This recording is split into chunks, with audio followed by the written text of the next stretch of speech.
حج کرنے کے لیے کہا جائے گا دین ہے. قرآن کہتا ہے کہ اس میں شفا ہے شہد میں، لیکن جو ڈائبیٹک پرسن ہے اس کے لیے وہ شفا نہیں ہے. قرآن کو سمجھنا چاہیے نا. قرآن مجید نے یہ کہا ہے کہ یہ شہد ایک ایسی چیز ہے کہ جس میں اللہ تعالیٰ نے شفا بھی رکھی. یہ نہیں کہا کہ اس میں شفا ہی شفا ہے، مار دو آدمی کو دے، یہ نہیں کہا قرآن. یعنی یہ بیان کیا. انگور جو ہے ان کی آپ دیکھیں کیسے عمدہ خوبصورت ہوتے ہیں. انگور اگر کسی جگہ پوسیدہ قسم کی کوئی بیل چڑھی ہو تو آپ کے قرآن کے خلاف ہوگی. یہ ایک عمومی بیان ہے. سر قرآن میں آیا کہ نبی صلی اللہ علیہ وسلم کی زندگی آپ لوگوں کے لیے ایک بہترین نمونہ ہے. یہ نہیں قرآن میں ایسی کوئی بات نہیں. قرآن میں رسول اللہ صلی اللہ علیہ وسلم کے اخلاقی رویے کے بارے میں کہا گیا ہے کہ یہ آپ کے لیے مشکل ہے.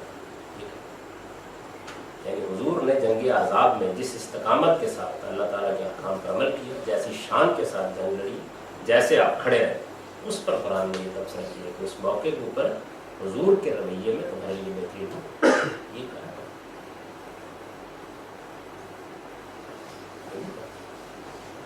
قرآن مجید کبھی اس حد سے دلا نہیں.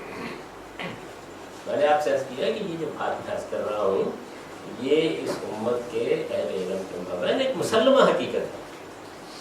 میں نے تو اسی لیے آپ کو سب سے پہلے اس امت کے جلیل القدر شخصیت کا پورا بیان پڑھ کے کہ ایسا نہیں ہے کہ کوئی صاحب کتاب لکھ کے طب نبوی آپ خرید کے لائیں بازار سے اور اس کے بعد ڈاکٹر سے مشورہ کیے بغیر نسخہ دیتے جائیں گے. بھائی اس کا کوئی نتیجہ نکلا تو اس کی کوئی ذمہ داری رسول اللہ صلی اللہ علیہ وسلم پر عائد نہیں ہوتی. ہرگز عائد نہیں. چنانچہ ہمارے جلیل القدر اسکالر جو ابن خلدون ہیں، انہوں نے جب اپنے مقدمے میں یہ طب نبوی کا باب شروع کیا تو اس کے اوپر عنوان بنا عطائی طب وکری. یہ عنوان بنا یعنی جیسے ہمارے بزرگوں کے نسخے ہوتے ہیں ویسے ہی نسخے، یہی عنوان بنا عطائی طب. اس کی ایک مثال طب نبوی بھی ہے. یعنی حضور سے جو بعض چیزیں بیان ہوئی ہیں وہ بھی اسی کی مثال ہے. یہ ایک بزرگ خاندان کی حیثیت سے، ایک تجربہ رکھنے والی شخصیت کی حیثیت سے حضور نے جیسے کہ عام طور پر عطائی لوگ بیان کر دیتے ہیں ایسے ہی لوگوں کو بشر دیں.